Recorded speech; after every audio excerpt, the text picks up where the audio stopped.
Hola, estamos aquí en Laboratorio Lacustre. Este es nuestro tercer video. En este video vamos a hablar acerca del tule, del chilacastle o amoyo, como se conoce, y también vamos a platicarles un poco de nuestra caminata, más bien hacia los ejidos de San Gregorio, hacia lo que es el distrito de Riego y el puente Urrutia.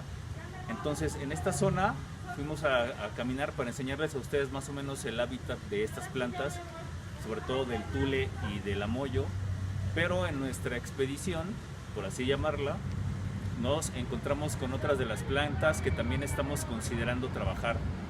En el primer video que habíamos subido a YouTube, platicábamos de que más o menos hemos catalogado entre 12 y 14 plantas que crecen en esta zona de Xochimilco, que podemos experimentar y darles un uso creativo, ¿no? Porque casi todas son plantas subutilizadas desde nuestra perspectiva. Entonces, hoy que fuimos para allá nos encontramos con algunas plantas de estas. Ahorita les voy a enseñar cuáles plantas son las que más o menos nos parecen interesantes que nos encontramos por allá, y también vamos a platicar un poco acerca del tule, ¿no? De su importancia como planta. El tule vendría siendo un bien natural o ambiental de la región, y siempre ha sido una planta que ha tenido una interesante historia en Xochimilco. De hecho, donde estamos ahorita, en la plazuela de Santa Cruzita, sucede a finales de julio la ofrenda del Tularco, que lo ofrenda el barrio de Caltongo. Y si lo vemos de una cierta forma, el barrio de Caltongo lo que ofrenda es parte de su paisaje, parte de su identidad, ¿no? De lo que tiene a su alrededor.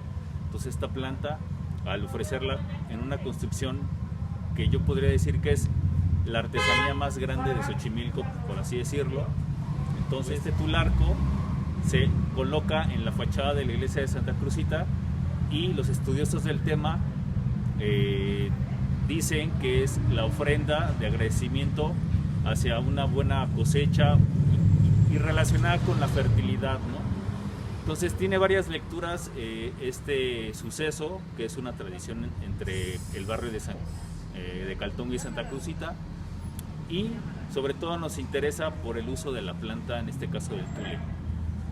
El tule también pues se utiliza para las sillas, para los asientos, para hacer petates, para hacer canastos, pero también hay una historia interesante en el barrio de Santiago Chililico, que es uno de los barrios chinamperos de Xochimilco. En ese barrio hay según la tradición oral, hay un mito que habla de los 4 sabios de Chililico. Hay varias versiones, hay una que habla de 3, de 4, inclusive de 7 sabios, que eran conocedores, ¿no? de su entorno, conocedores de la botánica, de las plantas. Porque hay una de las versiones de esa leyenda que cuenta que cuando hicieron la iglesia de San Bernardino de Siena, un ex convento de 1535, si no mal recuerdo, para subir las campanas, que son muy pesadas, al campanario, la tradición oral acerca de estos sabios nos dice que se hicieron unas sogas de tule, y que con esas sogas estos conocedores y bueno, bastantes personas del pueblo, de los barrios, ayudaron a subir estas campanas tan pesadas a la torre del campanario. Entonces, basándonos un poco en esa leyenda, ¿no? Hemos tratado de experimentar qué tan fuerte es esta fibra. Y bueno, después de lo del tule, vamos a hablar acerca del chilacastle, que es otra de las plantas conocida como amoyo o lentejilla. Con ella también vamos a hacer pues una pequeña introducción de nuevo, porque es uno de los procesos más complejos y complicados.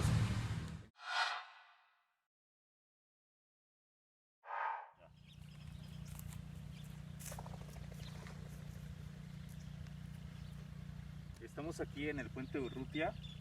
Venimos a hacer una pequeña caminata para ver en su hábitat las plantas que vamos a tomar el día de hoy, a tratar del día de hoy. Es el tule y el chilacastle. Vamos a ver si encontramos, porque pues, también por la temporada de año, ahorita es la época de secas y es un poco complicado.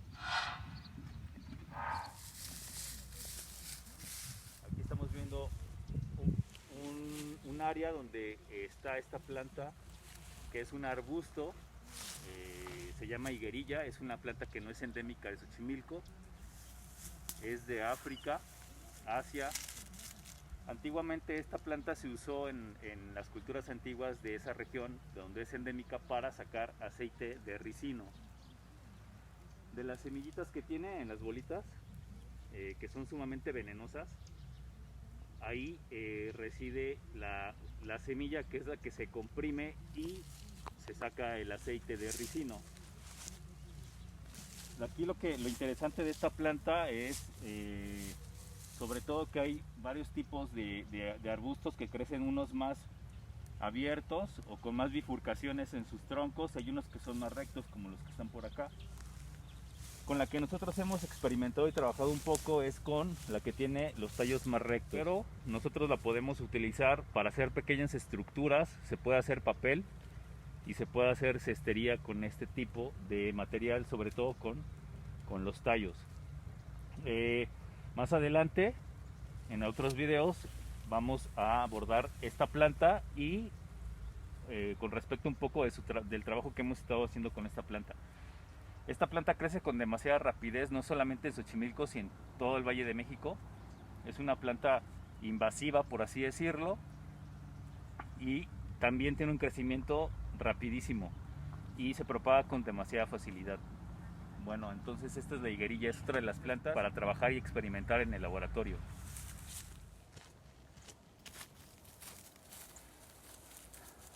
Una de las problemáticas mayores ambientales que tiene Xochimilco y sobre todo los aguejotes, que es una planta endémica y súper icónica de Xochimilco, es que tiene la plaga del muérdago.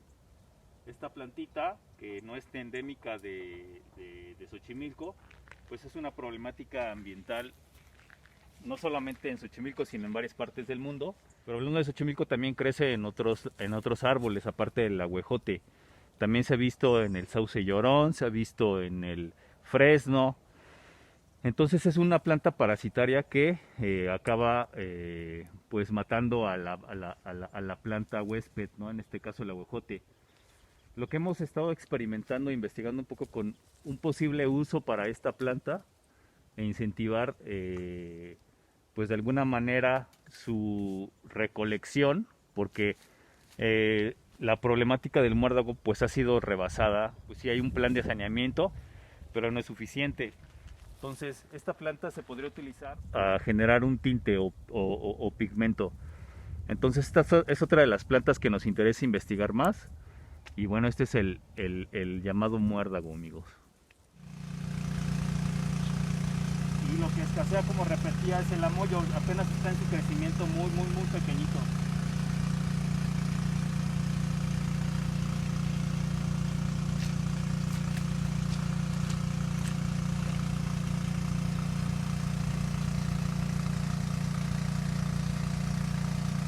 Estamos aquí viendo el amoyo, venimos en búsqueda del amoyo o lentejilla o chilacastle, pero dadas las condiciones de la época del año, de secas, ya casi no hay en los canales.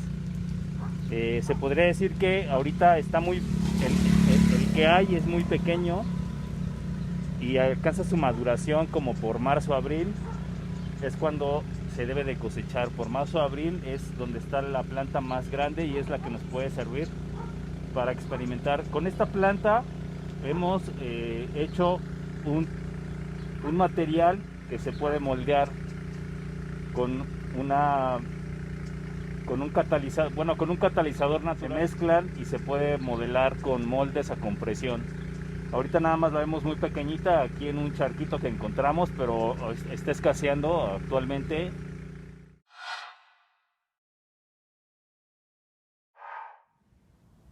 Estamos aquí en la Ciénaga de San Gregorio, accesamos por el puente de Urrutia. Es una zona muy espectacular, como podemos ver el paisaje. Y aquí vemos lo que nos interesa, de lo que veníamos a buscar, de lo que veníamos a hablar. Aquí tenemos adentro de la laguna una gran isla conformada por tule.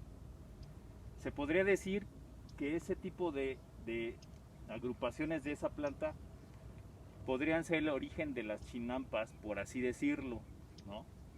¿Por qué? Por ejemplo, si ustedes se fijan, se dan cuenta que pues se siente cierta pues el suelo un poco inestable, pero es porque la materia orgánica y estas isletas de tule pues van generando pues el suelo, ¿no? Esta superficie un poco sólida pero suave, parece un poco como esponja. Pero lo interesante es que actualmente, por ejemplo, el tularco de Caltongo, nosotros pensamos que es un símbolo de identidad, de resistencia, y es como un contenedor de la identidad de Xochimilco, por así decirlo. ¿Por qué? Pues porque esta planta, el tule, pues está en el ADN de los xochimilcas, ¿no? Y de la construcción de las ciudades o de los barrios. Se podría decir que es como el génesis o la piedra medular, ¿no? Para ganarle espacio al agua y después empezar a construir, a cultivar la chinampa, y después se fueron generando pues los pequeños barrios, ¿no? Que hasta la fecha pues existen. Pero quizás en el pasado se pudo haber visto algo así, todo lo que vendría siendo la cuenca del Valle de México, y por eso el tule también dentro de la mitología náhuatl pues está considerado como una planta primordial, ¿no? En antigüedad las grandes agrupaciones civilizatorias, como una ciudad, una metrópoli, que eran importantes y que tenían un poder social, cultural y teológico importante, se les llamaba Tolan. Y precisamente la palabra Tolan viene de Tule, lugar de tules. Entonces los estudiosos del tema nos dicen que probablemente existieron 3 Tolan en el Valle de México. Una fue Teotihuacán, otra fue Tula, bueno, que no está en el barrio de México, en la cuenca del Valle de México, está en las orillas, y Tenochtitlán, aunque también podríamos considerar como una Tolan Culhuacán, ¿no? Culhuacán, Texcoco, Azcapotzalco, Xochimilco. O sea, eran espacios civilizatorios donde se generaba cultura, se generaba conocimiento, se generaba tradición, identidad. Bueno, y como vemos aquí, la planta en su hábitat pues es el origen de ese simbolismo, de esa identidad. Entonces, por eso creemos que la planta de tule pues es un símbolo, ¿no? Es una planta sumamente útil, se puede hacer bastantes cosas con ella. De hecho, la utilizamos en la construcción de laboratorios. Si un día nos vienen a visitar a Santa Cruzita, se darán cuenta que el laboratorio está construido con madera y con tule. Nos hemos ingeniado una técnica para trabajar el tule, pero también nosotros queremos hacer nuestra propuesta de trabajar con el tule, ¿no? Más adelantito vamos a ver esta manera de trabajar. Como podemos ver, toda esta zona de la Ciénega de San Gregorio, Puente de Urrutia, distrito de riego, cuenca lechera, toda esta zona crece de manera silvestre y muy rápidamente y con muchísima facilidad la planta de tule. Por ejemplo, ya que estamos hablando de la Ciénega de San Gregorio, es que en el pueblo de San Gregorio de Atlapulco hemos encontrado a 2 personas que lo venden. Aquí lo curioso es que una de las personas que lo vende nos comentaba que ese tule lo traen de Michoacán o del Estado de México y lo venden a vender aquí. Parece increíble que teniendo tanta cantidad no haya un manejo para uso doméstico o comercial y lo tengan que traer de otras partes de la República que sí se dedican a eso. Aquí en Xochimilco, por eso nos parece paradójico este fenómeno. Y bueno, hay que disfrutar mientras de este paisaje. Aquí vemos unos pelícanos, ¿no? Que andan ahí merodeando la isla de Tule. Y bueno, como decíamos, vamos a trabajar el tule. Uno de los objetivos del laboratorio lacustre es trabajar con estas plantas partiendo del conocimiento cultural, de los usos tradicionales que se les ha dado, en este caso el tule. Entonces, pues vamos a empezar desde el principio, como se dice. Miren, aquí tenemos tule entero, Este lo conseguimos en San Gregorio Tlapulco, que es uno de los pocos lugares en los que se puede conseguir. Si alguien está interesado, nos hace llegar un mensaje y con gusto les decimos cómo conseguirlo y en dónde. Solo conocemos a 2 personas que lo trabajan, que lo comercializan. Este material lo hemos cortado con cúter y aquí lo tenemos, ¿no? Y hemos ideado un sistema le hemos llamado amarre de tule. ¿Por qué? Porque es un material que necesita mucha práctica para manejarlo. Nosotros, como decíamos, los oficios tradicionales son bien interesantes, ya casi no hay. La gente que sabe tejer tule no es de Xochimilco, vienen principalmente del Estado de México y de Michoacán. Y desgraciadamente este oficio o este conocimiento ancestral que teníamos en Xochimilco de utilizar el tule se ha perdido. Solamente hay algunas evidencias, sobre todo en algunos pueblos o en algunos barrios, que se fabricaban petates, sobre todo petates aventadores, ¿no? Como este que tenemos acá. Está muy bonito. Este en sí es un objeto fabricado en Michoacán, que lo comercializan las personas que vienen para acá. Pues ya no se ocupa, ¿no? Porque antes se utilizaba para atizar el fuego en los tlecuiles, en los braseros, en los fogones, en las cocinas de carbón, de leña.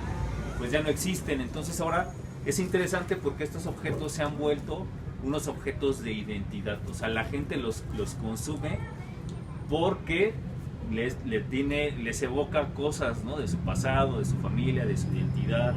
Pues son productos artesanales, son productos bonitos, pero ya han dejado de cumplir su función para la que fueron inventados o creados. Entonces ahora solamente quedan como un objeto, pues, simbólico, ¿no? Por así decirlo. Y eso también es interesante abordarlo y platicarlo. Y así en Xochimilco hay bastantes objetos simbólicos. Como les decíamos acerca del tularco que se hace aquí en Santa Cruzita. Pero bueno, la intención es que con estos materiales o con estas plantas generemos nuevos conocimientos, generemos nuevas técnicas de procesamiento o de utilización. Bueno, nosotros hemos ideado esta caja, este cajón que le llamamos cajón para amarre de tule, ¿no? Es un cajón que tiene sus patitas, tiene una inclinación, tiene unos postes aquí que se pueden quitar, que son unos topes. Bueno, ahorita no se alcanzan a ver bien. Sí, se alcanza a ver. Son estos. Y tiene una prensita acá arriba, ¿no? Que se puede ajustar para darle tensión a nuestra cuerda. En este caso estamos utilizando yute. Entonces tú aquí vas de alguna manera, ¿no? Tensando tu hilo y vas amarrando el tule. ¿Cuál es la intención de este objeto, de este artefacto? La intención es generar una estera, pero no es una estera tejida, sino es una estera amarrada. Entonces, esta estera, tú puedes hacer los metros de longitud que tú quieras, dependiendo de la cantidad de tule o dependiendo de lo que quieras hacer. Y con esto puedes hacer tapetes, puedes hacer persianas, puedes hacer cortinas, puedes hacer lo que tu creatividad te dé. O inclusive, ustedes mismos les podrían encontrar otro uso, ¿no? No sabemos, y es lo interesante, que esto detona la creatividad, detona el poder usar, sobre todo, estas plantas que las tenemos en abundancia en Xochimilco y que pues ahí están subutilizadas. Bueno, entonces ahorita vamos a ver cómo funciona, cómo es el funcionamiento. Nuestra colaboradora Atsin es la que se encarga de esta parte, de lo que tiene que ver con tejido, con cestería. Entonces ella nos va a mostrar más o menos cómo funciona, ¿no? Y de hecho esta técnica que hemos ideado es la que hemos estado utilizando para estas esteras que tenemos acá. Claro que esto ya es un trabajo en combinación con la carpintería, es lo que les digo. Ustedes pueden ya hacer lo que su creatividad les dé. Entonces vamos a ver cómo Atsi nos enseña esta técnica con esta herramienta que hemos inventado. Hola, mi nombre es Atsi y en este tercer video veremos, como ya les explicó nuestro compañero, pues vamos vamos a ver un poco del proceso del amarre del tule para generar una estera. Entonces, lo primero que vamos a hacer es que ya teniendo nuestro tule seco, vamos a cortar los tramos que necesitamos. Entonces, esta va a ser nuestra medida. Cabe mencionar que por cuestiones prácticas del taller hemos elaborado este artefacto de este tamaño, pero podría ser más grande incluso, para que pudiésemos tener el tamaño que deseemos de la estera que vayamos a hacer. Para empezar a hacer nuestra estera de tule, lo que vamos a necesitar es tule, algo con que cortar, cúter o tijeras, y vamos también a necesitar hilo. Puede ser hilo de cualquier tipo, en este caso vamos a usar yute. Entonces, lo primero que vamos a hacer es cortar nuestro tule al tamaño que vamos a necesitar.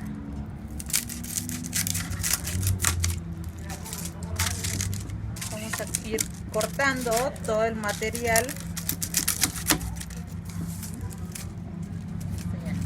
Una vez que tengamos el suficiente material para hacer una estera, vamos a empezar con el proceso de amarre. Entonces, el yute vamos a cortar unos tramos bastante largos para poder hacer los amarres. Entonces, en esta prensita vamos a colocar el hilo por adentro de la prensita. Esto nos va a ayudar a sujetar y que no se nos esté perdiendo o amarrando por todos lados. Dependiendo de la longitud de la estera que queramos hacer, es la cantidad de hilos que vamos a amarrar. Entre más grande sea, pues más hilos vamos a necesitar para darle estructura. Vamos a ir tomando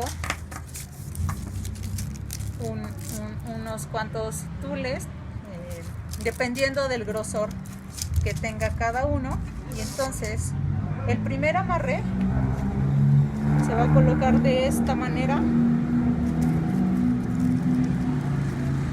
Vamos a pasarlo por aquí y para sujetarlo simplemente pasamos el final del hilo y sostenemos. Eso nos va a generar un nudo que no se va a deshacer y va a quedar así. Del otro extremo hacemos lo mismo.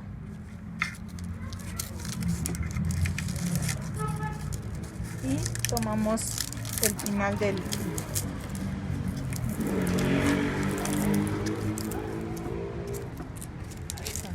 Una vez que tenemos ya amarrados los primeros trozos de tule, pues entonces ya podemos comenzar a proseguir con el amarre. Volvemos a tomar otro puñado.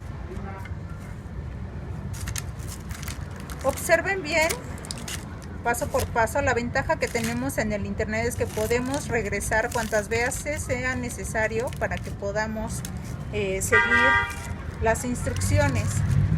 Estos procesos son pues lentos, son de mucha paciencia, son procesos pues sí, un poco tardados. Son procesos de mucha práctica también, ¿no? Entonces hay que tener como pues mucha paciencia.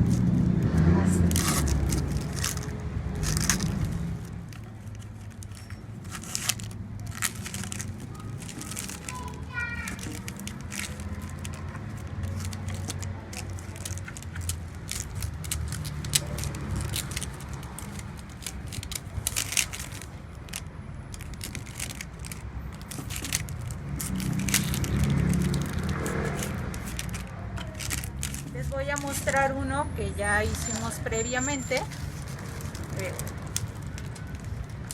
Por sí solo se sostiene, no se zafa. Y entonces este ya lo podemos darle distintos usos. Y es un ejemplo simple, ¿no?, de lo que hemos de lo que proponemos aquí en el laboratorio lacustre. Entonces, bueno, ese sería todo el proceso. Nos vemos pronto. Cuando tengamos talleres presenciales, pueden estar checando la página de Instagram para que puedan hacerlo. Gracias, Atsin, por enseñarnos a utilizar el cajón de amarre de tule. Es una técnica, como bien decía ella, nuestra compañera, se tiene que practicar bastante. Ahora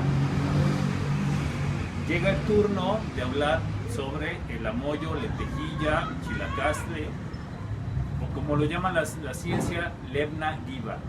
Es una plantita, como hemos venido diciendo, que crece en la superficie de los cuerpos de agua, lagunas, canales, zapates. En Xochimilco es también muy abundante, sobre todo desde marzo hasta julio. Esta planta, que es muy interesante, ha perdido gran parte de su utilización, y también, al igual que el lirio acuático, es una planta que está subutilizada y que está desperdiciada. Nosotros hemos experimentado y le hemos encontrado un uso que es el más complejo, por así decirlo, de los procesos de los que hemos estado hablando. Papel de lirio, que son 8 procesos diferentes, tule, ¿no? Que también ahorita enseñamos el amarre, pero bueno, hay más procesos, sobre todo con la flor de tule. También hay un proceso interesante que algún día retomaremos o les mostraremos, pero bueno, ese es otro tema. Entonces, aquí tenemos el amoyo. Este amoyo que tenemos aquí ya está deshidratado. Es una plantita que es como esponjosa un poco, ¿no? Es muy liviana. Cada uno de estos puntitos es una planta, ¿no? Entonces son miles y miles y miles que crecen en la superficie. Esta la deshidratamos con un deshidratador solar que hicimos. Tratamos de no utilizar energía eléctrica, tratamos de utilizar solamente energía mecánica, la luz del sol, la humedad, el aire. Y bueno, es también parte de los objetivos del laboratorio lacustre. Bueno, entonces con esta planta hemos primero hecho unos materiales a compresión y nos ha quedado un material que tiene bastante dureza, bastante rigidez. Aquí tiene una etiqueta que nos dice el medio o el sustrato, la base con la que se mezcló. Hicimos 6 diferentes y nos quedó de diferente textura, densidad, dureza. Hay unas que son esponjosas, como esta. Hay otras que son súper duras, súper densas, muy fuertes. Hay otras que son término medio, que son más livianas. Entonces, dependiendo la mezcla que se haga, depende el material que te queda. Aquí tenemos otra prueba que hicimos mediante una pigmentación y una compresión, y si se dan cuenta, con respecto a esto queda otra calidad, esta y esta, ¿no? Entonces, este es un material bastante, pues tiene cierta dureza, digo, no es totalmente como la madera, pero bueno, tiene sus cualidades. Aquí tenemos otra que también está pigmentada. Si se dan cuenta, tiene otra textura igual, ¿no?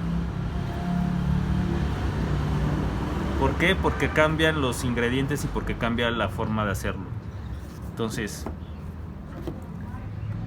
también tiene mucho que ver cómo se seca el material. Por eso hemos desarrollado los deshidratadores solares, porque también son materiales que deben de tener un cuidado en su secado para que tengan un manejo óptimo, ¿no? Y un resultado óptimo. De estas piezas no hemos producido algún objeto porque, repetimos, de eso se trataba el laboratorio lacustre, de que ustedes vinieran y que experimentáramos entre todos, y que entre todos surgiera un producto o una aplicación o algo para utilizar estos materiales. Ya habrá momento, ya habrá tiempo para hacerlo. Entonces, pues queda bastante por experimentar, queda bastante por aprender, pero esto solamente es como la punta del iceberg de la problemática ambiental y de identidad que está sucediendo en Xochimilco. Y todo esto también se involucran factores como la urbanización, lo económico, la educación cultural. Es una problemática compleja. Entonces, pues creemos que el laboratorio lacustre es una manera de aproximarnos a proponer una mirada diferente o usos diferentes, no solamente para trabajar con las plantas, sino pensar de distinta manera el lugar en el que vivimos, los barrios en los que habitamos, el medio ambiente en el que vivimos en los barrios chinamperos. Entonces, todo eso yo creo que es lo más importante, la reflexión que nos deja. Entonces, eso yo creo que también es una manera de que la comunidad se puede beneficiar de nuestro proyecto. Al parecer, este es el último video que vamos a hacer acerca de estas plantas por esta parte, por este año 2020. Esperemos que el próximo año tengamos más videos y sobre todo que nos podamos ver en persona y podamos trabajar estas plantas y otras más que están ahí esperándonos. Yo me despido a nombre de mis compañeros, de Eduardo, de Atsi, de Leo, de Rodrigo Caña. Fue un gusto conocerlos.